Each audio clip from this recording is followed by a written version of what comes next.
What is poppin'? Welcome back to True Crime Tuesdays, where I tell you a true crime story that I've been thinking about. Now, I know it's been a minute. Thank you to start off. That first video that I did definitely gave me a lot of insight of what I need to do to make this content better and just stronger. So thank you. If you commented on that, appreciate you because that was a lot.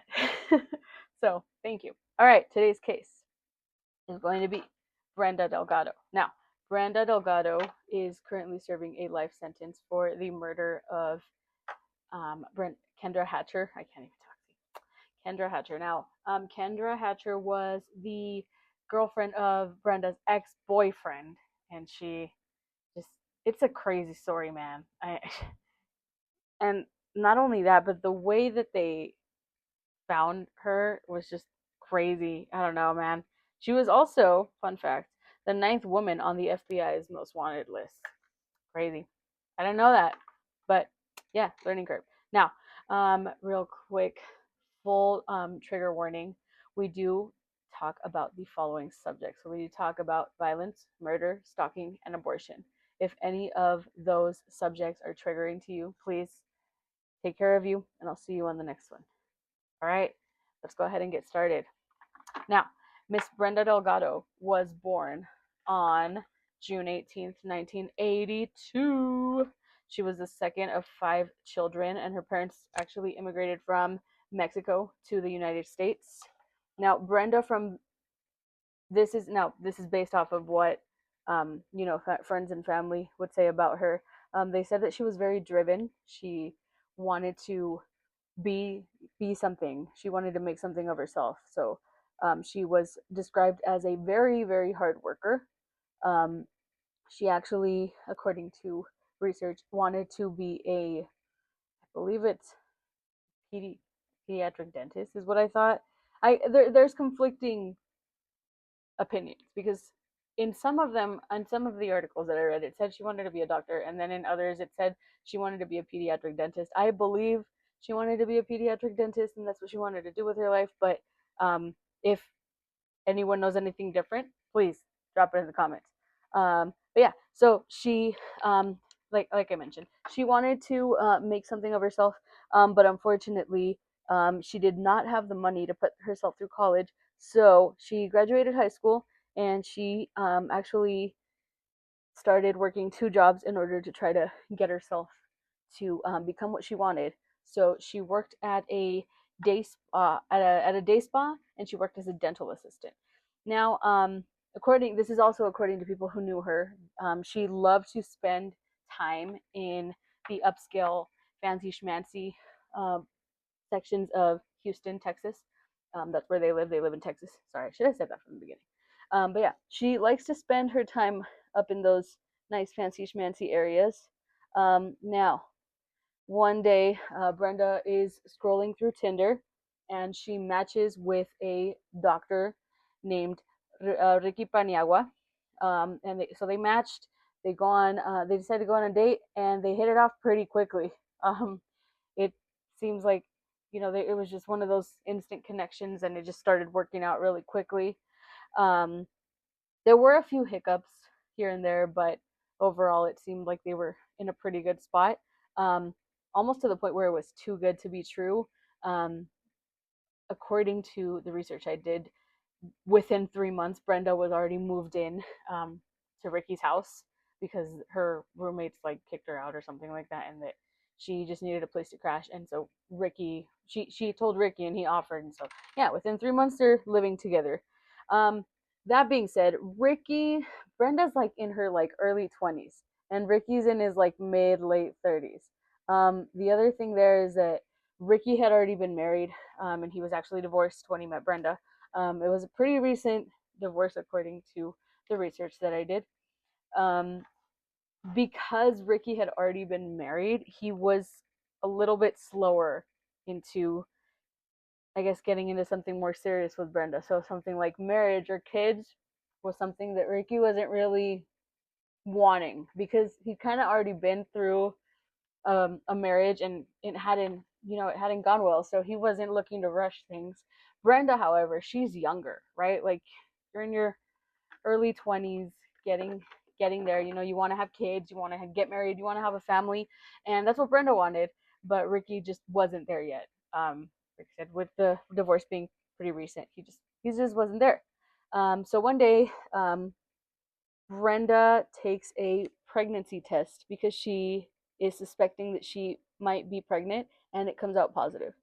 Now, this is where I kind of feel that things start to change in Brenda's mind, because, as I just mentioned, Brenda wants something more. She wants something a little bit more serious, and um, Ricky, I'm assuming that at some point he wanted that, but he just didn't want to rush into anything.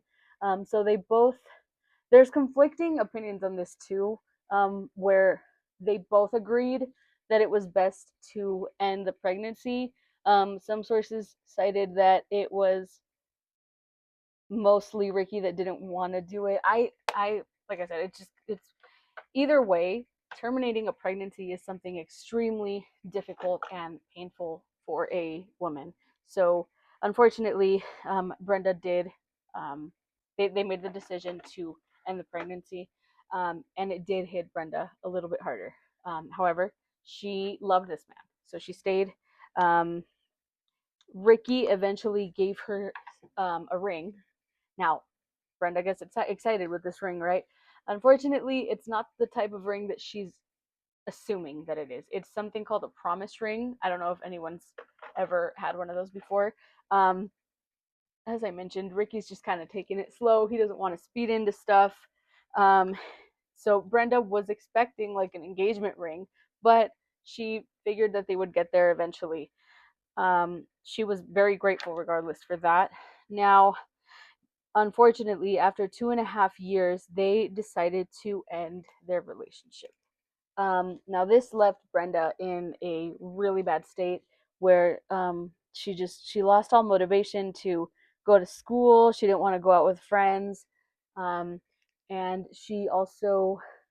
just she was just really frustrated. Just after all that time that she'd given into this relationship, and to see it not work out, it really did mess with her. You know, breakups just suck, man. Um, Now, unfortunately, though, um, instead of kind of moving on and going towards, starting to go out again and date other people, Brenda was still pretty hooked on Ricky. Um, what started to happen is that Ricky actually started um, meeting Brenda randomly. Like, for example, he would be out on a run and he would randomly find Brenda on a run too, so they would run together. Ricky would sign up for salsa classes, and guess who's there? Good old Bren is there, man. Um, so they'd partner up and dance. Oh, there was this other time that was mentioned too, that I guess Ricky was on a date with another woman at a local Panera, and guess who showed up? Brenda. Brenda was right there. It's kind of awkward, but since they'd broken up on and ended on good terms, it wasn't like it was, you know, Ricky didn't see it as something sketchy or something weird. He was just kind of like, oh, well, I keep meeting her. On the contrary, because he kept meeting her around in different places, Ricky was like, maybe this is fate. Like, maybe we're supposed to be together. So they get back together. Now, unfortunately, it just didn't last. I mean, they went back together, but it wasn't that same thing from the beginning. So eventually, in February, I believe, of the following year is when they called it off for good. Now, Ricky continued to date other women, and he went back on Tinder and matched with a gorgeous, drop dead gorgeous pediatric dentist named Kendra Hatcher. She was 35 years old, and she had gorgeous eyes. This woman she's really stunning, man. Like, I saw the pictures and I was like, she looks like a Barbie. Like, she's just gorgeous. And according to people who knew her, she was just a really sweet personality. She loved to give back. So she would do these like trips abroad. I forgot what the foundation was, but she would offer like free dentist work for kids in foreign countries, that didn't have the means. She was a really sweet person who loved to give back. She had a lot in common with Ricky because they're around the same age. They've both been in previous serious relationships, and by that I mean like they've both been married at some point in the past. So they know, what it's like and how painful it is to heal from a broken, a broken relationship. And their connection was pretty instant. They were also both doctors, so they started to have a lot in common. Now, at some point, Ricky told Brenda that he had moved on, that he had met Kendra. Guess what though? Brenda already knew. Why? Because remember how I told you that he kept like bumping into her randomly in all these places where he was at? That wasn't random. Brenda hacked into his email, had access to his iCloud, and even had she knew where his location was at all times. So that's why, and that's how they kept meeting each other in these random places.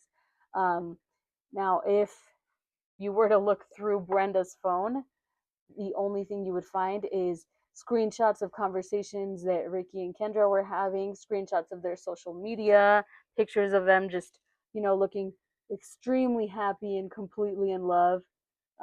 Ricky is over here, assuming that Brenda's fine, that nothing crazy is going on, that she's moved on, just like he's moved on. That's not the case. Brenda is festering. She is pissed, yo. Why? Because Ricky is now with a different woman. But did she tell him that? No, she doesn't. So this is the shitty part, man. It's just, and social media is one of those things that like it's hard because you think that no one's gonna see your stuff and everybody knows your stuff, man. Um, but anyways, I'm getting off topic. Here we go. Alrighty. So Ricky and Kendra, they like I said, they were just smitten, man. They had all these plans for each other. They had even talked about starting a wedding fund. That's how serious and real their connection felt. To the point where they're wanting to start a wedding fund. I don't know how to feel about this thing. Has anyone tried this? This is it's weird. It's not like I hate it, but I don't love it either. It's weird. Anyways, sorry, I got off topic again. So while Ricky and Kendra are making all these plans, Brenda's just like pissed, man. She's like talking to everybody that she meets, letting them know that Ricky did her dirty and that he's now with another girl. And then to other people, she tells them that Kendra Kendra stole Ricky from her, and that the reason why they weren't together was because Kendra had gotten in the way. To the point where sources cite that she had a roommate that was going to move into with her, but the roommate got kind of scared off to the point where she's like, I'm not moving in with you anymore because all you talk about is Ricky and how much you hate him and how much you hate his new girlfriend and all this stuff. um, she was starting to go on the unhealthy side where she was starting to say things like just mentioning, wanting to hurt Kendra or wanting to hurt Ricky or do something to get them to break up. It was not healthy at all. um, Due to that crazy heartbreak, she decided to start asking people to help her hurt Kendra, even her own cousin. She asked her own cousin if he would help her beat Brenda with a bat, I believe is what she wanted him to do. And the cousin's like, no, what the fuck? Eventually, Brenda meets someone called Crystal Cortez. Now, Crystal Cortez was a single mom that lived in Dallas. She lived in the more low-income area of Dallas, and she was really struggling. Crystal saw Brenda as a friend, as someone she could look up to. She really, it's sad because Crystal really did see Brenda as like something that she could do, if she once she pulled it together. She wanted to be like Brenda. She wanted to, have a car and be self-sufficient and have a good job and not be, worried about financials. Um, Now eventually this friendship got pretty close. Crystal was one of the few people that would listen to Brenda rant about Ricky and Kendra and just how how frustrated and how hurt she was with what he did to her. Ow, I just pulled my hair. Now she eventually offers Crystal $500 to help her kill Kendra, and Crystal accepts. We'll get into that a little bit later on why she accepts, but she does accept. However, Brenda and Crystal didn't know how to use a gun, so they're like, "We're not gonna, I don't think we should be the ones that do that." So Brenda asked Crystal, "Hey, do you know anybody that might be willing to help us with this? If we offer it." And Crystal takes Brenda to her friend Christopher Love. Now, Christopher Love is a neighbor of Crystal's mom, and Brenda takes one look and she's like, "This is our guy. He's perfect." Um, Brenda cre- Brenda fabricated this whole story, saying that she had connections to a drug cartel and that she would pay him in money and drugs. Now, the firearm that was used to kill Kendra is also something that Christopher already had. So Crystal and Brenda didn't even have to go and find anything. They had everything ready because Brenda basically she had a team do her dirty work. Um, she was yeah, it was interesting. Okay, all right. So the day comes, and Brenda has an alibi. Sorry, I was pulling my hair again. This thing is like being really weird. Okay, so Brenda has an alibi for the day that she decides that they're going to act on the crime.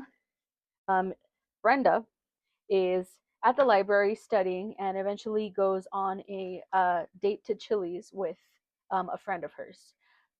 Meanwhile, Christopher and Crystal are waiting at the apartment complex where Kendra lives. Now, remember how I said that Brenda was just stalking Kendra and Ricky? She knows everything. They've followed Kendra. They know where she lives. They know what time. Like they started to memorize her schedule, so they knew when she would leave work and they could attack her.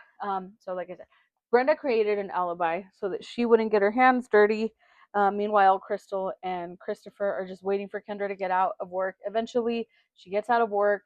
They follow her into the parking garage. Um, Wait a second. Nope, this is different. Okay, I remember now. Okay, so they wait outside her job. Eventually, Kendra gets off. After she gets off, they follow her and they think she's gonna go home, but she actually goes to a different address. She doesn't go directly home. So what Crystal and Christopher decide to do is just wait for her at her apartment. So um, her apartment is in an upscale, nicer area that has one of those like gates that open and close. So you have to have like an access card or like a code or something. They wait until someone leaves to zoom in after the person leaves, so they by the time Kendra gets home, they're already there outside of her in the parking lot where she's at. Um, so Christopher confronts Kendra, and he's like, he points at her with a gun, and he shoots. Kendra is shot twice in the back of the head. Christopher grabs her purse and runs back to the Jeep that Crystal was waiting in, and they just zoom off. Like I said, while all of this is happening, Brenda already has her alibi. While the crime itself is being committed, Brenda is on a date with a man named Jose um, at a local Chili's. Eventually, the date ends. Now, this is the other thing that Brenda does is that to avoid suspicion, Brenda rented a car. But she borrowed a car. She didn't rent it. But the car that she had borrowed started acting up, and she took it to her mechanic friend, Jose, the guy that she went on the date to the Chili's with. Yep. She took it to her mechanic friend. While he's fixing it, he offered to let her borrow a car, which is it's a Jeep, and Brenda accepts. She's like, "This is great because I don't even have to worry about it." That's the Jeep that Crystal and Christopher use to follow Kendra and commit the murder. So by the end of the night, Crystal comes to Jose's house because Brenda and Jose had finished their date. she drops off the Jeep that Jose had let them borrow and takes the car that they had originally borrowed from someone else, and then they leave. I know that it feels like, why is she rambling about the car? But the car is important because it has one of the key points to this case that I think we need to consider. Now, Jose turns on the news and he sees the surveillance footage. They're talking about the murder of Kendra, and he sees the surveillance footage where you can clearly see his Jeep is the one is being used as the getaway car. So he calls Brenda and he's like, "Yo, what the hell? Like, why I let you borrow my Jeep, and now it's like on like national TV saying that it was being used for a crime." And Brenda was like, "Oh, it's okay. Like, I'll just pay you to paint it a different color." And Jose's like, "No, the fuck? Like, why was my car used for a crime?" And Brenda says, like, what I'm really mad at this comment, but she basically says that it's in his best interest to not go to the police because it could jeopardize um his like he could get deported essentially. If he goes to the police, he runs the risk of getting deported. Because Jose was Mexican, and so Jose started to fear going to the police. But eventually, he does the right thing. He calls the cops and he tells them, "Hey, I think my car was used in a crime. I'm not sure, but I think it is." That's how the police can track the car to Brenda. Like that's how Brenda gets involved. Um, the car and Ricky. Now, Ricky finds out and he's told by police that Kendra has unfortunately passed away. And he's heartbroken. He's completely shattered. He starts to think about, all the plans that they had and everything. At first, the police did have a slight suspicion that Ricky could have been involved, but pretty early on, he was just cleared of that. Brenda, however, was called in for questioning after Jose reports the issue with the vehicle. Um, she, Brenda, like I said, she's a smart cookie. If you look at the interrogation videos, man, she's completely calm. She has she has an alibi for what she was doing that night, including she had the receipt from the Chili's that she had gone to that night. Of course, the detectives start to kind of feel like something sketchy is going on, but they can't directly pinpoint things to Brenda. Now, Brenda is pretty quick to talk and throw Crystal under the bus. Um, she said that Crystal was the one who was driving the car, and so they bring Crystal in for interrogation. And Crystal's trying; she's just lying. She starts to say at first that Christopher, sorry, coffee break. She starts to say at first that Christopher threatened her and that she had her son in the car, and just all these different stories. And she said like 3 or 4 different stories. Eventually, she does she does confess that Brenda had hired her to rob Kendra's purse in exchange for $500 and drugs. When Brenda was confronted with this information, she denied any involvement in the murder. Um, but they like at this point, it's her word against Crystal's word against Brenda's word. There's no real, actual, solid evidence, but they still decide to keep her in custody. Unfortunately, they can keep her in custody because she had a few unpaid parking tickets. Eventually, though, those are like I think like the basically it's that's paid and she's released. When she's released, she dude, it's crazy. She she just books it. She leaves to Mexico. She goes on the run. She's like, I'm not staying here. And she quickly she's gone. Now, um, eventually they also do find Christopher and they question him. And Christopher tells the police the whole story of how Brenda's in a cartel and how she has connections and how she said that she was going to pay him in money, in a mix of money and drugs. Now, um, like I mentioned, Brenda did flee the country. It took Now, the Dallas police just couldn't find her. So eventually they asked for help from the FBI. The FBI put her, that's where they put her on the FBI's most wanted um, list. And they have $100,000 reward for anyone who can give her whereabouts, essentially. So as soon as I put that's when the tips started coming in, and that's when people started calling.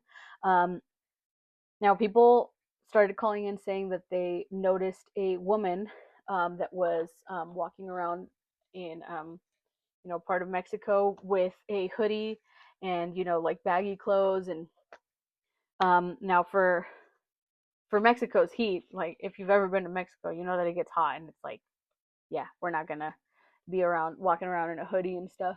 Um, and so eventually, 6 months later, they find Brenda and they extradite her and bring her back to the U.S. Now, remember that Brenda and her family immigrated from Mexico, so she is a Mexican citizen. Um, they have enough evidence that links her to the crime because they find, with Crystal's confession, Christopher's confession, and they also find, they go through her phone, and that's where they find the screenshots and the pictures and all the different things that she had from Ricky and Kendra. The other thing that they find is they find a video where Crystal's driving and Brenda is talking on the phone asking about a silencer for a 40 caliber pistol. That is the same gun that was used to kill Kendra, sorry. Now, they bring her in after 6 months, like I said. Now, this is where it gets interesting. So, in the state of Texas, let me make sure my notes are here. Um, so Mexican law protects any citizen that's extradited to the U.S. Essentially, Mexico agreed to Brenda being extradited and having her trial, but she could not face the death penalty. Now, um, capital murder in the state of Texas is an automatic death penalty. But because she fled to Mexico, she was able to avoid that. This is where like it just blows my mind. Now, her sentence instead of that was life in prison without the possibility of parole. Crystal was given a plea deal. So it was basically said if she stated that Brenda hired her to kill Kendra instead of rob her, she would avoid the death penalty and receive 35 years in prison instead. In 2019, the trial was conducted. Brenda continued, to plead not guilty, and she blamed everything on Crystal. Crystal testified everything, including um, so she Crystal knew everything that Brenda had told her, but something new that she had said was that at some point Brenda had also thought of killing Ricky as well as Kendra at some point. So this is where I'm saying like it's just completely it's so unhealthy, man. Um Sorry, I need to breathe because it's a lot. So, okay, final sentences. So, Brenda receives life in prison without the possibility of parole. Crystal received 35 years in prison. And Christopher, this is where I'm a little confused because um, some sources stated that Christopher did get the death penalty. Another state that he was able to fight it. So I'm a little confused there, but I think he might have been sentenced to the death penalty. My understanding, he hasn't been executed yet. If anyone knows any different, please drop it in the comments. But my understanding was that it hasn't been taken out yet. Now at the trial, at Brenda's sentencing trial, Kendra's family was able to talk to Brenda and just tell her how they felt. Ricky was also there, and it's said, and you can see it too. The court, like the whole trials on YouTube, so you can see the expression on Brenda's face that it's just cold. Like there's like nothing there, man. It sucks.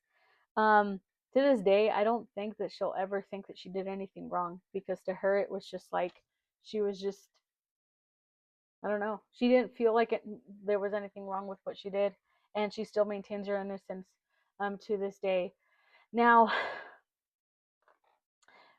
with that, that is my final remark on this case. If you have any other information or anything else that you might know or are willing to share, please go ahead and drop it in the comments. Like I said, I still kind of new to this whole, true crime video thing, but I'm excited. I like doing this kind of stuff. It's cool. Now, as always, please please be safe, guys. Especially in this case. This case clearly shows us that you can't trust anything, man. Like, you gotta be careful.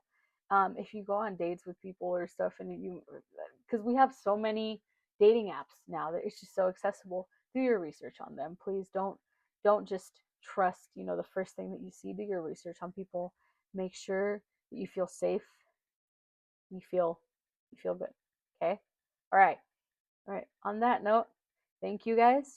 Have a wonderful rest of your day. Please don't be a shitty person. Love you guys. Bye.